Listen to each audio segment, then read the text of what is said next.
ሰላም ጤና ይስጥልን የኢንሳይትስ ሚዲያ ቤተሰቦች እንደምን አላችሁ? የዕለቱን አጫጭር መረጃዎች ይዘናል። አብራችሁን ቆዩ።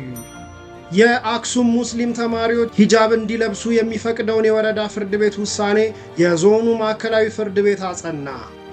የአክሱም ከተማ ወረዳ ፍርድ ቤት በከተማዋ ትምህርት ቤቶች ውስጥ ሙስሊም ተማሪዎች ሂጃብ እንዳይለብሱ የሚከለክለውን መመሪያ በማገድ ያስተላለፈውን ውሳኔ የዞኑ ማዕከላዊ ፍርድ ቤት ማጽናቱ ተገለጸ። በወረዳው ፍርድ ቤት የታገደው የትምህርት ቤቶቹ አስተዳደራዊ ውሳኔ እስከዛሬ በትምህርት ቤቶች አለመተግበሩና ተማሪዎቹ መማር አለመቻላቸውን የትግራይ እስልምና ጉዳዮች ምክር ቤት አስታውቋል። የክልሉ የእስልምና ጉዳዮች ምክር ቤት ክሱን ወደሚመለከተው ከፍተኛ ፍርድ ቤት ወስደዋለሁ በማለቱ የአክሱም ወረዳ ፍርድ ቤት የተላለፈበት የ12500 ብር ቅጣት አግባብነት እንደሌለው በመግለጽና ውድቅ በማድረግ ፍርድ ቤቱ ገንዘብ ለምክር ቤቱ እንዲመለስ ማዘዙም ታውቋል። የአዲስ አበባ ትራንስፖርት ቢሮ ከምሽቱ 4 ሰዓት በፊት የትራንስፖርት አገልግሎት የሚያቋርጡ ማንኛውም የህዝብ ትራንስፖርት አገልግሎት ሰጪዎችን መቅጣት ሊጀምር ነው። ይህ እንዲደረግም በአዲስ አበባ ከተማ አስተዳደር ካቢኔ በደንብ ቁጥር 185/2017 የተደነገገው ደንብ ይፈቅዳል። በዚህ ደንብ መሰረት በከተማዋ ማንኛውም የህዝብ ትራንስፖርት አገልግሎት ሰጪ እስከ ምሽቱ 4 ሰዓት የትራንስፖርት አገልግሎትን መስጠት እንደሚጠበቅበት ተደንግጓል። ከዚህ በተጨማሪም ከስምሪት መስመር ውጭ አገልግሎት መስጠት፣ አቆራርጦ መጫንና ቢሮ ካወጣው ታሪፍ ውጪ ተሳፋሪን ማስከፈል እንደማይቻል ቢሮ በብርቱ አሳስቧል። ከዚህ መመሪያ ውጪ በህገ ወጥ መንገድ የሚንቀሳቀሱ የህዝብ ትራንስፖርት አገልግሎት ሰጪ ባለንብረቶችና አሽከርካሪዎች በደንቡ በተቀመጠው የቅጣት እርከን መነሻነት 5000 ብር እቀጣለሁ ብለዋል።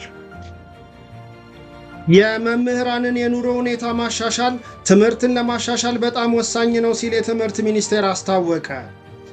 የመምህራንም ድምፅ መምህራን እየተራቡ የትምህርትን ጥራት ማረጋገጥ አይቻልም ብለዋል። ትውልድ ፊደልን ቆጥሮ ከህልሙ እንዲደርስ መንገድ ጠራጊው አቅጣጫ ጠቋሚው መምህር ለሙያው የሚከፈለው ክፍያ ዝቅተኛ በመሆኑ ለማስተማር ፍላጎት እንዲያጣ ምክንያት እንደሆነም ጥናት አሳይቷል። በደባርቅ ዩኒቨርሲቲ መምህር የሆኑት አቶ ፈለቀ ወርቁ የዩኒቨርሲቲ መምህራን ሀገር እንድትቀጥል የማድረግ ኃላፊነት እንዳለባቸው ተናግረው ይህን ማድረግ የሚችሉት ግን ሳይርባቸው ማስተማር ሲችሉ ነው ብለዋል። የዩኒቨርሲቲ መምህራን እየተራቡ ሀገርን አያስቡም ያሉት መምህሩ አሁን ለመምህራን እየተከፈለ ያለው ክፍያ ከአንድ የባንክ ቤት የጥበቃ ሰራተኛ ያነሰ ነው ሲሉም ተናግረዋል።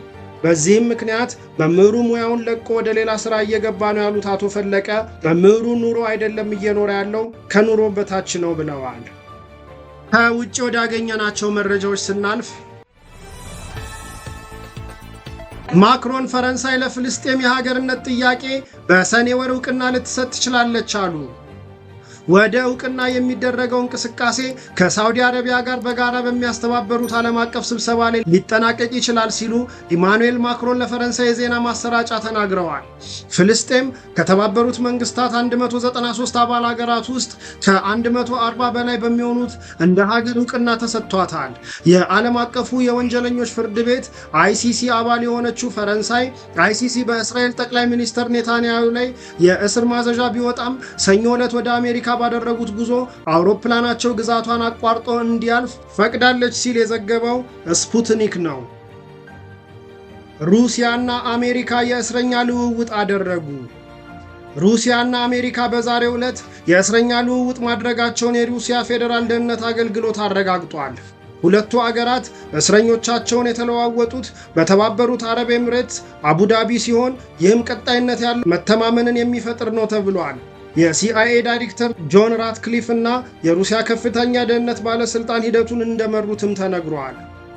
እንደነዚህ አይነት አዳዲስ እና አንኳር መረጃዎች በየቀኑ እንዲደርሱ ሚዲያችንን ፎሎ፣ ላይክ እና ሼር በማድረግ ቤተሰብ ይሁኑ።